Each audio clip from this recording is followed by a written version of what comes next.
A Sex Education Pamphlet from the 1920s. Chapter 1. A Sex Education Pamphlet from the 1920s, by Mary Ware Dennett. The following is most of the text from Mary Ware Dennett's pamphlet The Sex Side of Life, an explanation for young people except for the illustrations at the end which aren't here. Introduction for Elders. In reading several dozen books on sex matters for the young with a view to selecting the best for my own children, I found none that I was willing to put into their hands, without first guarding them against what I considered very misleading and harmful impressions, which they would otherwise be sure to acquire in reading them. That is the excuse for this booklet. It is far more specific than most sex information written for young people. I believe we owe it to children to be specific if we talk about the subject at all. From a careful observation of youthful curiosity and a very vivid recollection of my own childhood, I have tried to explain frankly the points about which there is the greatest inquiry. These points are not frankly or dearly explained in most sex literature. They are avoided, partly from embarrassment but more, apparently, because those who have undertaken to instruct the children are not really dear in their own minds as to the proper status of the sex relation. I found that from the physiological point of view, the question was handled with limitations and reservations. From the point of natural science it was often handled with sentimentality, the child being led from a semi-aesthetic study of the reproduction of flowers and animals to the acceptance of a similar idea for human beings. From the moral point of view it was handled least satisfactorily of all, the child being given a jumble of conflicting ideas, with no means of correlating them, fear of venereal disease, one's duty to suppress animal passion, the sacredness of marriage and so forth. And from the emotional point of view, the subject was not handled at all. This one omission seems to me to be the key to the whole situation, and it is the basis of the radical departure I have made from the precedents in most sex literature for young folks. Concerning all 4 points of view just mentioned, there are certain departures from the traditional method that have seemed to me worth making. On the physiological side I have given, as far as possible, the proper terminology for the sex organs and functions. Children have had to read the expurgated literature which has been specially prepared for them in poetic or colloquial terms and then are needlessly mystified when they hear things called by their real names.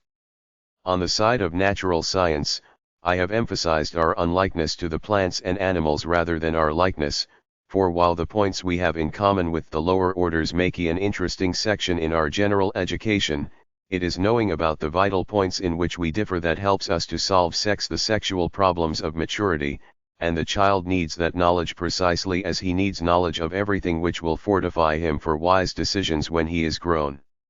On the moral side, I have tried to avoid confusion and dogmatism in the following ways, by eliminating fear of venereal disease as an appeal for strictly limited sex relations, stating candidly that venereal disease is becoming curable, by barring out all mention of brute or animal passion, terms frequently used in pleas for chastity and self-control, as such talk is an aspersion on the brutes and has done children much harm in giving them the impression that there is an essential baseness in the sex relation, by inviting the inference that marriage is sacred by virtue of its being a reflection of human ideally rather than because it is a legalized institution.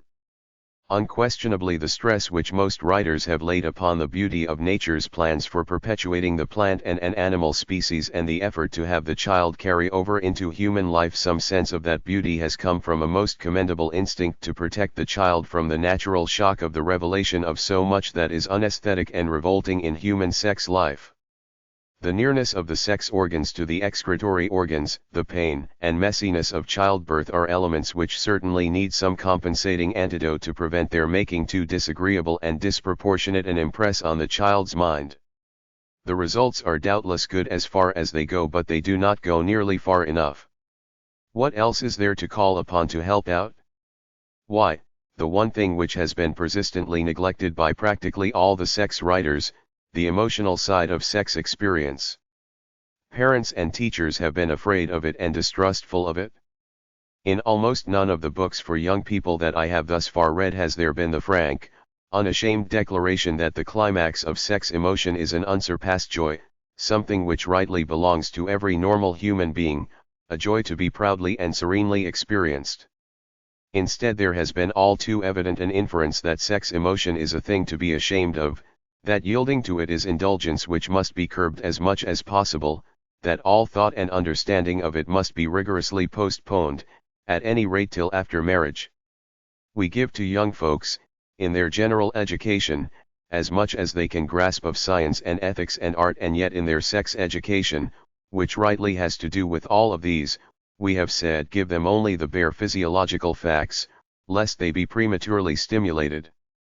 Others of us, realizing that the bare physiological facts are shocking to many a sensitive child and must somehow be softened with something pleasant, have said, give them the facts, yes, but see to it that they are so related to the wonders of evolution and the beauties of the natural world that the shock is minimized.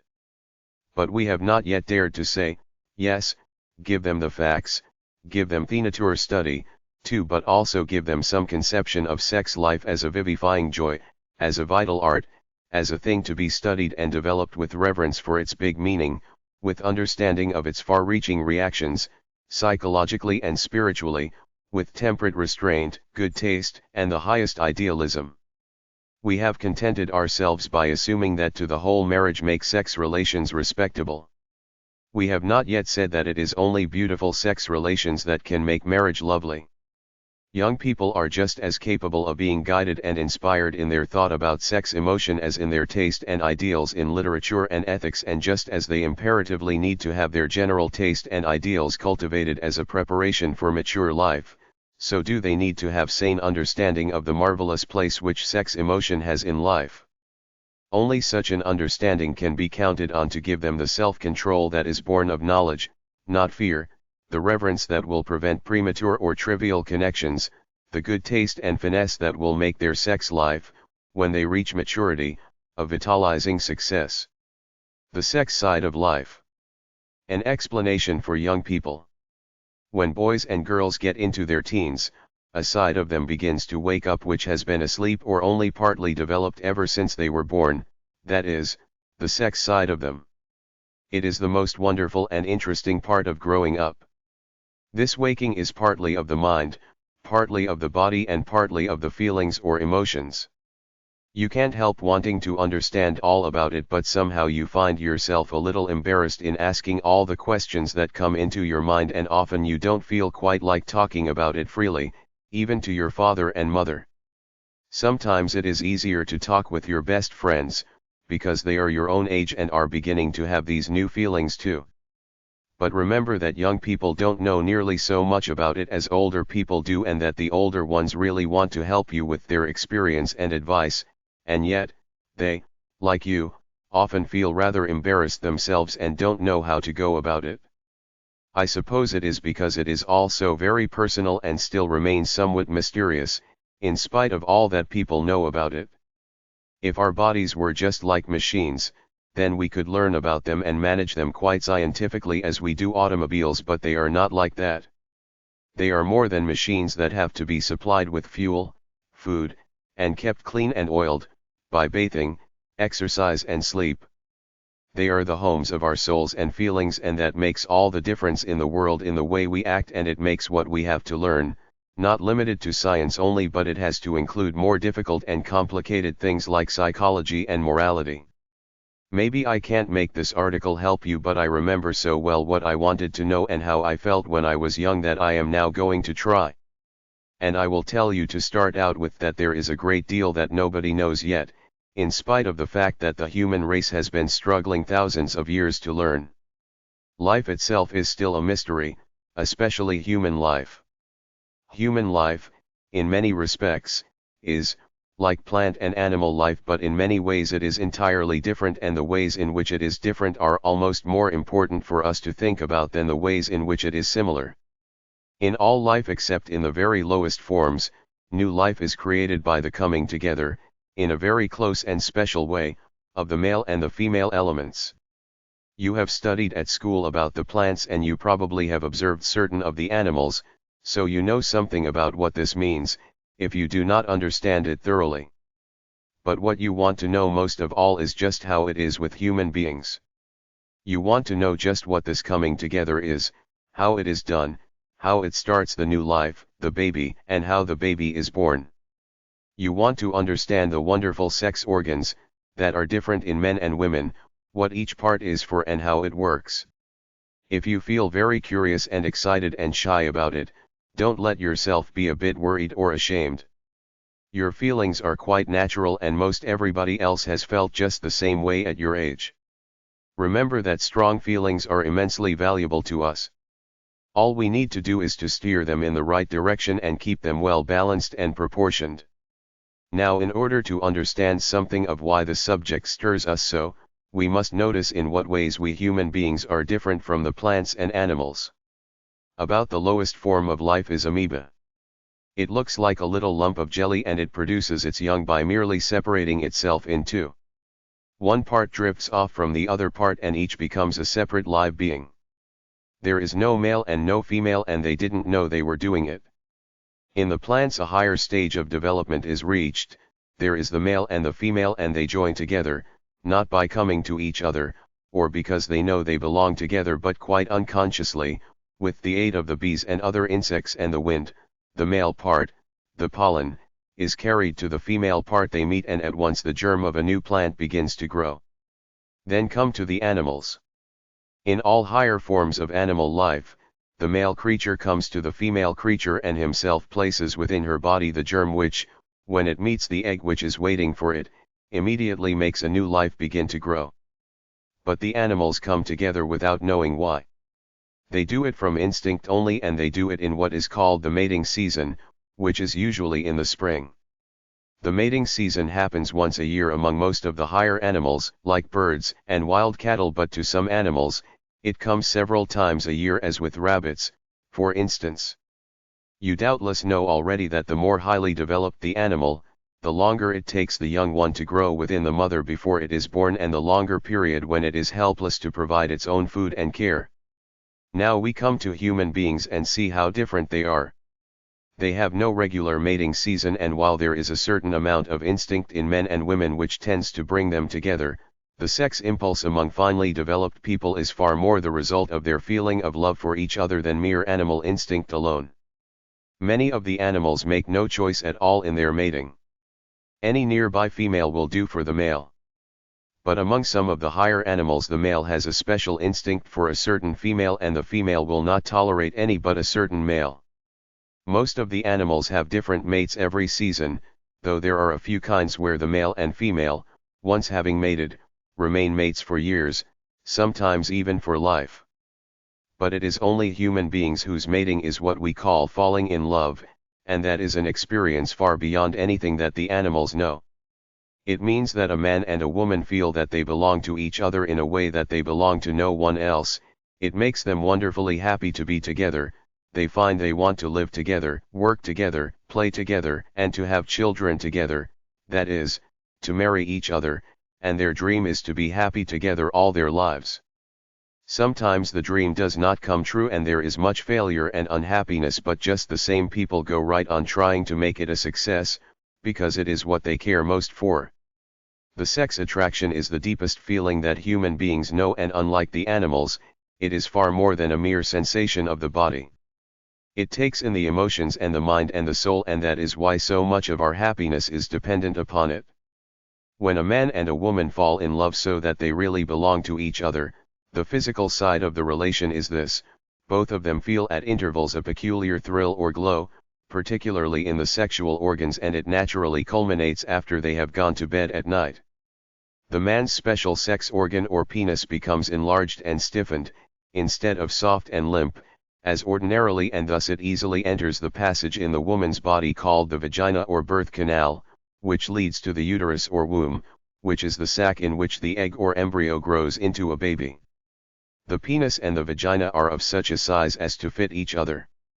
By a rhythmic movement of the penis in and out, the sex act reaches an exciting climax or orgasm, when there is for the woman a peculiarly satisfying rhythmic contraction or throbbing of the muscles of the passage, and for the man the expulsion of the semen, the liquid which contains the germs of life. This is followed by a sensation of peaceful happiness and sleepy relaxation. Sex union is the very greatest physical pleasure to be had in all human experience, and it helps very much to increase all other kinds of pleasure also. It is at this time that married people not only are closest to each other physically, but they feel closer to each other in every other way too. It is then most of all that they are conscious that they belong to each other. The sex act is called by various names, such as coitus, coition, copulation, cohabitation, sex intercourse, or the sex embrace. But all these terms refer to the same thing. The first coitus is apt to be somewhat painful for the woman, as there is a thin membrane, called the hymen, partly closing the vagina, which has to be broken through, or preferably gradually stretched. It varies in size and thickness with different women. Without the sex act, no babies could be created, for it is by this means only that the semen which contains the male part of the germ of life can meet the ovum or the female part of the germ of life. When the two parts come together in the woman's body under just the right conditions, a baby begins to grow, at first so tiny that it could hardly be seen without a microscope, and finally, after 9 months' growth in the uterus or womb of the mother till it weighs about 7 or 8 pounds, it is born, a live human being. The birth process is called labor, and it is indeed labor, for it usually means much pain and struggle for the mother, although the baby's journey from the uterus to the world is only a few inches. It takes anywhere from an hour to 2 days for a baby to be born. Doctors are learning more and more how to lessen the pain, and by the end of another generation it ought to be possible for childbirth to be practically painless for most women. By that time people will more generally understand how to have babies only when they want them and can afford them. Unfortunately, there are still many laws which make it a crime to give people information as to how to manage their sex relations so that no baby will be created unless the father and mother are ready and glad to have it happen. However, these laws are less and less enforced, as knowledge spreads. Now you must understand something about this intricate sexual machinery. Plate I and Plate 2 show the woman's organs, and Plate 3 and Plate 4 the man's organs. All these illustrations are sections, as if the body were cut in two vertically, with the exception of diagram B on Plate 2. Sometimes it seems very distasteful to us that the sex or generative organs should be placed so near to what we might call our sewerage system. We do not like to have to connect in our thought anything so sweet and nice as a baby, or so happy and precious as the sex embrace, with the waste of our bodies, which we want to be rid of with as little thought as possible, as it is disagreeable at best, and we wonder why we were created this way. But we have to remember that the sex organs are very delicate, and they are probably placed where they can be best protected from injury. At any rate, there they are, and our duty is to understand them as best we can and take mighty good care of them as our most wonderful possession. Looking at plates I and 2, you will see the woman's body provides the egg or ovum. These are held, some 3,000 of them, in two small sacs called ovaries, and every little while, usually every 4 weeks but not always, an ovum ripens and passes out from the ovary through the fallopian tube. There are 2 of these, one leading from each ovary, into the uterus or womb, a process which takes about 3 days.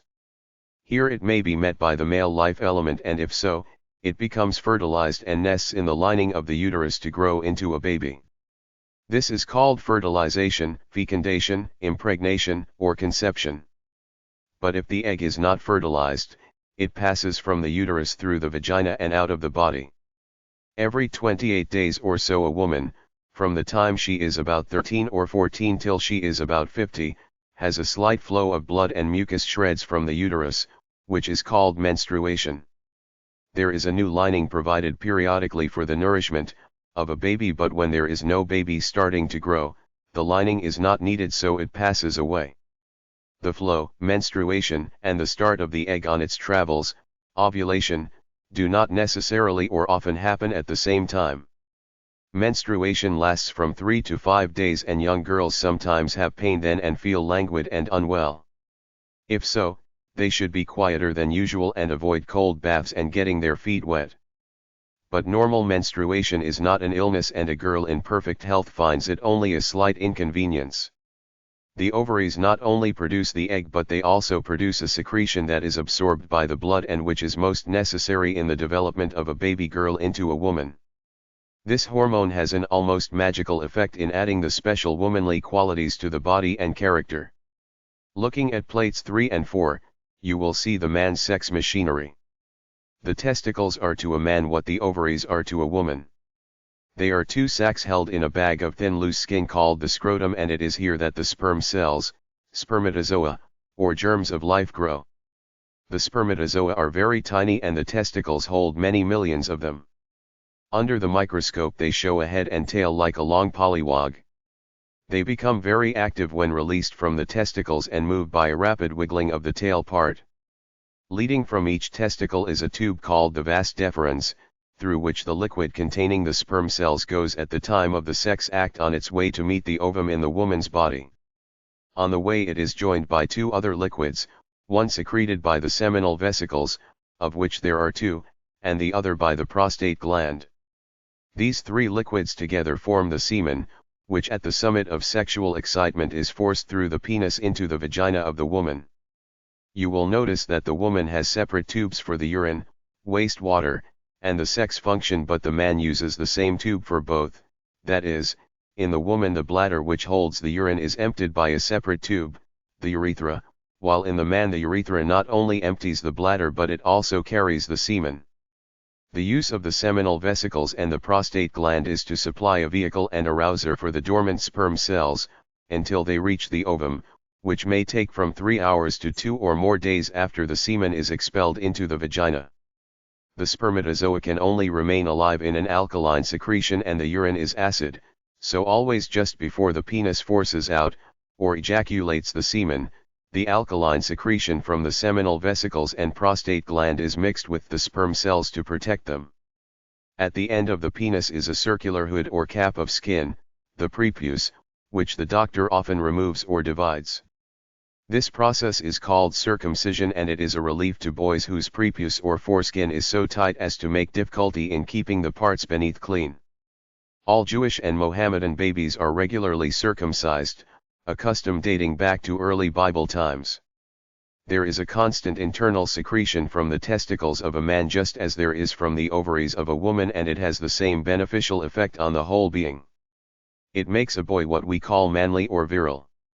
The value of the internal secretions of the sex organs in both boys and girls is so great that for that reason, if for no other, the whole sex machinery must be kept in perfect health. Boys have a certain discomfort to bear which is difficult for them just as menstruation is difficult for girls. But by knowing the meaning of things and taking care of themselves, they need not be seriously troubled by it. Every once in a while as they are growing up, but before they are old enough to really fall in love and marry and have children, boys feel a stirring of the sex organs, sometimes so much so that it makes them quite uneasy and anxious for relief. The thing to do is to keep as calm as possible and keep very busy and very healthy. Vigorous muscular exercise obviates these teasing sensations better than any other means. Then the discomfort will not be too great, and nature will usually bring relief by letting the accumulated semen pass off during sleep. This is called a seminal emission and is, in moderation, perfectly harmless. Sometimes a vivid sexual dream come with it, but that too will do no harm, unless a boy lets his mind dwell on it till the excitement grows unnatural. This emission may happen every 2 weeks or so, but it is not a regular thing.